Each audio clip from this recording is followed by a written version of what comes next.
नमस्कार प्यारे साथियों, आरपीएम ब्रिज यूट्यूब चैनल में आप सभी का बहुत बहुत स्वागत है। बाल विकास की सीरीज जो हमने आपको स्टार्ट करने को बोली थी उसका ये पार्ट 2 है। पार्ट फर्स्ट आपका सोमवार को आ चुका है। जैसा कि आज मंगलवार है तो पार्ट 2 है और ये 11 बजे वीडियो आपको प्रोवाइड हो जाएगा। तो चलिए, सारी बातें हम पिछले वीडियो में कर चुके हैं, तो ज़्यादा देर न करते हुए सीधी श्रृंखला की शुरुआत करते हैं। लेकिन उससे पहले जो भी हमारे यूट्यूब चैनल पर नए हैं तो प्लीज़ चैनल को सब्सक्राइब कर लीजिए और साथ ही बेल आइकन को प्रेस कर लीजिए, जिससे कि कोई भी नई वीडियो अपलोड होते ही नोटिफिकेशन पहुंच सके आप तक, और उस नोटिफिकेशन पर क्लिक करके आप पूरा वीडियो अंत तक देख सकते हैं बिना स्किप किए। चलिए तो शुरुआत करते हैं। पहला पार्ट हम लोग सोमवार को देख चुके हैं, आज मंगलवार है, तो चलिए पार्ट नंबर 2 आगे बढ़ते हैं। भाषा विकास, आज का जो आपका टॉपिक रहेगा वो भाषा विकास के प्रमुख बिंदुओं पर हम बात करने वाले हैं। तो सबसे पहले बिंदु में क्या लिखा है? भाषा की सबसे छोटी इकाई स्वनिम है। स्वनिम है।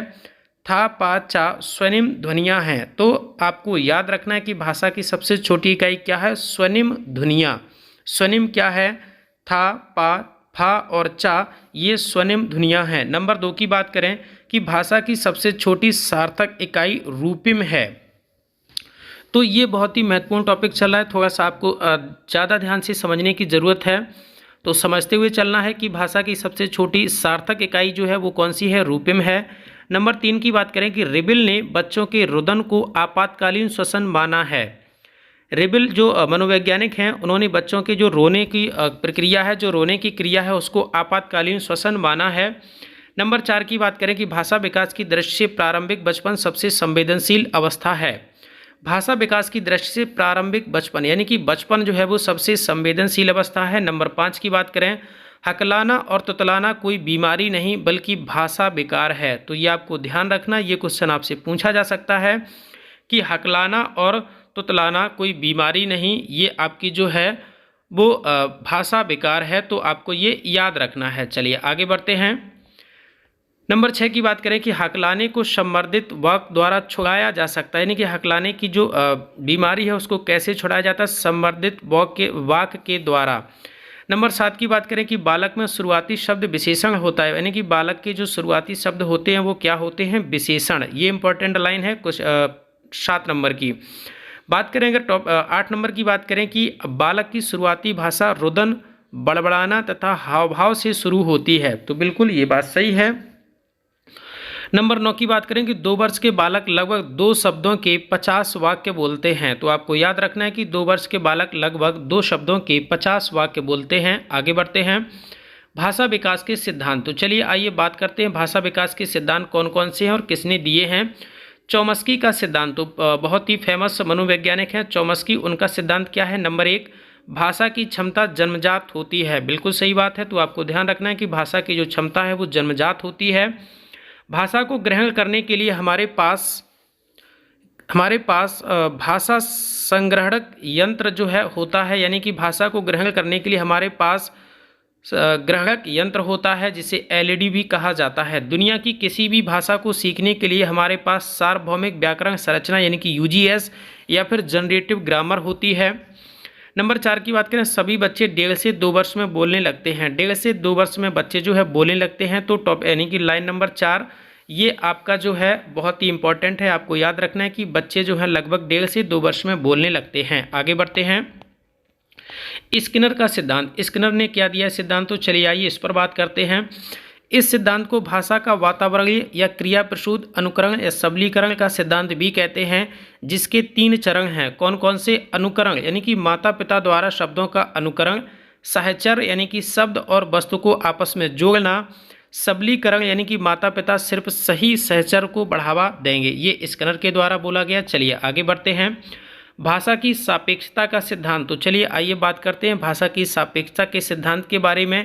यह सिद्धांत ली वोर्फ ने दिया था। तो आपको याद रखना है कि भाषा का जो सापेक्षता सिद्धांत है वो ली वोर्फ के द्वारा दिया गया है, जिनका मानना है कि भाषा वस्तु सापेक्ष होती है। जिस भाषा में जो वस्तु होती है वहाँ इसके कई नाम होते हैं, लेकिन जहाँ वस्तु नहीं होती है वहाँ 1 या 2 या कोई नाम नहीं होता है, जैसे कि चाउमीन।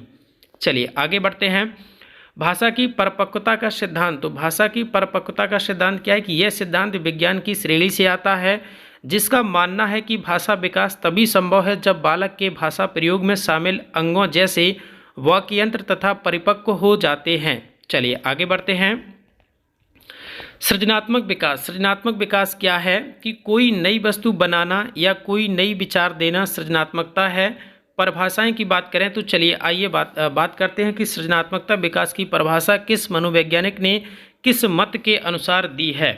तो सबसे पहले बात करते हैं क्रो एवं क्रो, बहुत ही महत्वपूर्ण मनोवैज्ञानिक हैं बाल विकास की दृष्टि और इन पर बहुत सारे क्वेश्चन पूछे जाते हैं क्रो एवं क्रो पर। सृजनात्मकता मौलिकता परिणामों को व्यक्त करने की मानसिक क्रिया है, ऐसा बोला गया क्रो एवं क्रो के द्वारा। इन्होंने ये परिभाषा दी है किसकी, सृजनात्मकता विकास की। चलिए आगे बढ़ते हैं। जेम्स ड्राइवर की बात करें, ये भी इन पर भी बहुत ही क्वेश्चन पूछे जाते हैं हमसे एग्जाम में कि जेम्स ड्राइवर ने इस परिभाषा को किस के अनुसार बोला है कि सृजनशीलता वह मानवीय योग्यता है जिसके नवीन रचना या नवीन विचार का जन्म होता है।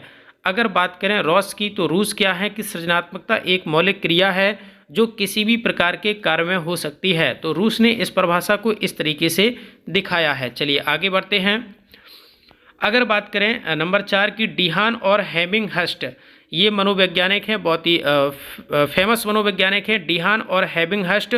इन्होंने परिभाषा क्या बोली है कि सृजनशीलता वह विशेषता है जो किसी नवीन व वांछित वस्तु के उत्पादन की ओर प्रवृत्त करती है एवं नवीन वस्तु संपूर्ण समाज के लिए नवीन हो सकती है अथवा उस व्यक्ति के लिए नवीन हो सकती है जिसने उसे प्रस्तुत किया है। नंबर 7 बात करें कोल एवं ब्रूस, सृजनशीलता मौलिक उत्पाद के रूप में मानव मस्तिष्क को समझने, व्यक्त करने तथा सराहना करने की एक योग्यता व क्रिया है। आगे बढ़ते हैं। सृजनात्मकता के तत्व, सृजनात्मकता के कौन कौन से तत्व हैं आइए बात कर लेते हैं। सबसे पहला जो है वो आपका धारा प्रवाह, दूसरा जो है वो लचीलापन, तीसरा है मौलिकता और चौथा है विस्तारण या फिर व्याख्या। चलिए आगे बढ़ते हैं।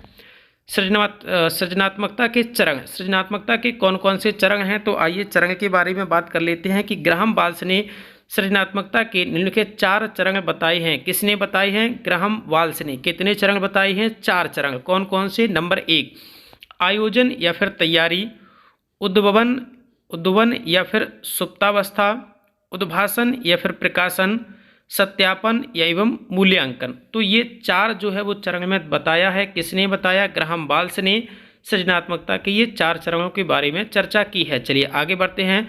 सृजनात्मकता के स्तर, सृजनात्मकता के कितने स्तर हैं और किस मनोवैज्ञानिक के द्वारा दिए गए हैं? चलिए आइए बात करते हैं।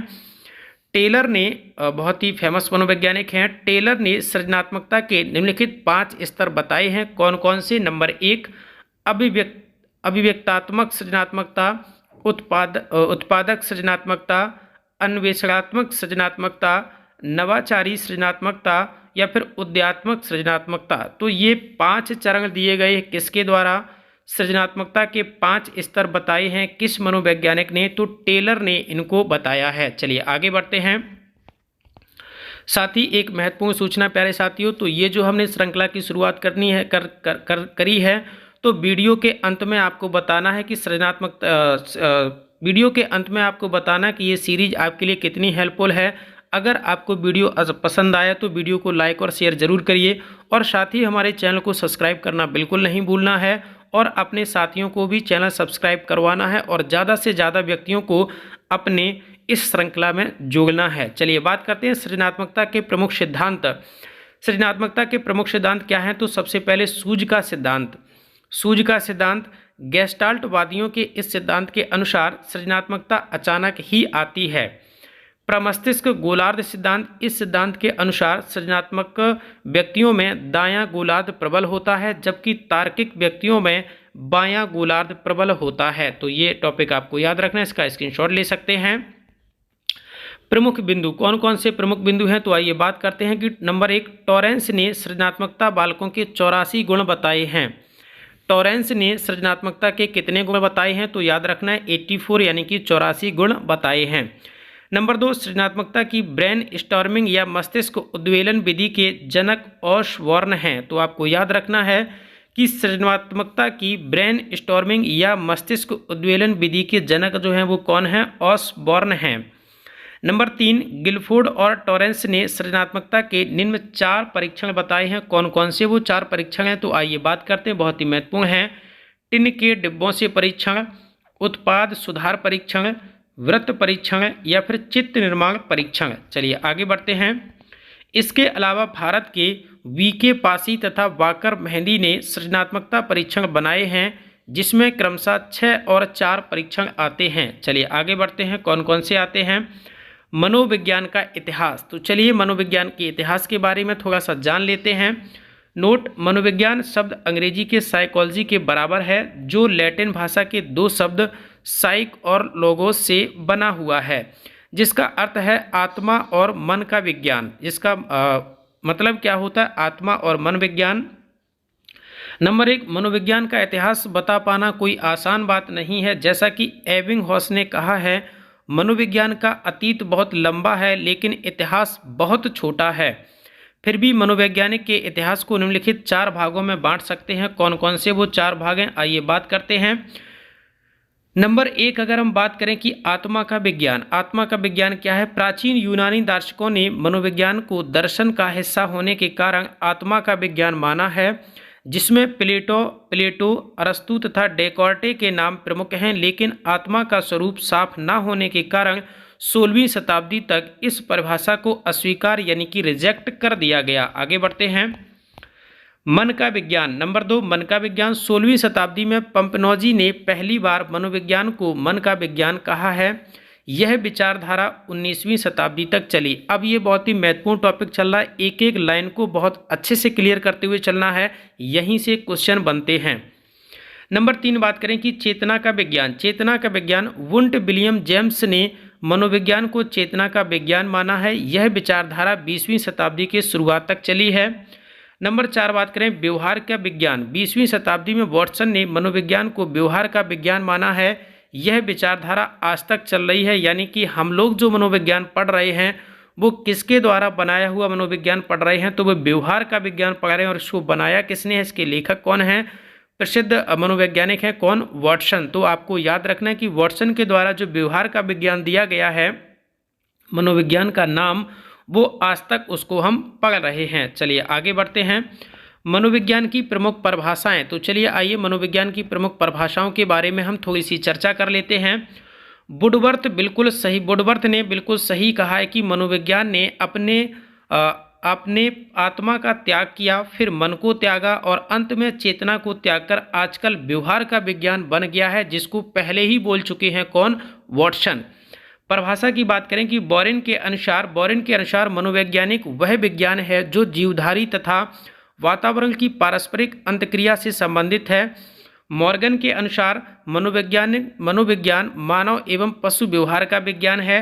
जिम्बार्डो के अनुसार बात करें तो मनोविज्ञान जीवधारियों के व्यवहार का विज्ञान वैज्ञानिक अध्ययन है। चलिए आगे बढ़ते हैं। चलिए इस टॉपिक में यहीं तक रखते हैं, मिलते हैं पार्ट 3 में अगले पार्ट में, यानी कि पार्ट नंबर 3 में।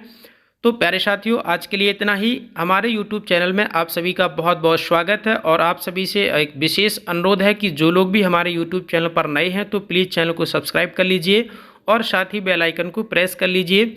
और साथ ही सभी सब्जेक्ट की PDF लेने के लिए, हैंड रिटन नोट्स और प्रिंटेड नोट्स लेने के लिए हमारे टेलीग्राम चैनल RPM ब्रिज को ज्वाइन कर लीजिए। वहाँ पर सभी सब्जेक्ट की आपको PDF प्रोवाइड कराई जाती हैं और साथ में नोट्स भी आपको प्रोवाइड कराए जाते हैं। तो हमारे टेलीग्राम चैनल को ज्वाइन करना बिल्कुल नहीं भूलना है और हमारे यूट्यूब चैनल RPM ब्रिज को आप सभी लोग सब्सक्राइब कर लीजिए। और एक प्यारा सा कमेंट करके ये भी बताना है कि जो ये हमने श्रृंखला शुरुआत की है, इस श्रृंखला ये आपके लिए कितनी हेल्पफुल रही है। और अगर वीडियो आपको पसंद आया है तो वीडियो को लाइक और शेयर ज़रूर करें। धन्यवाद।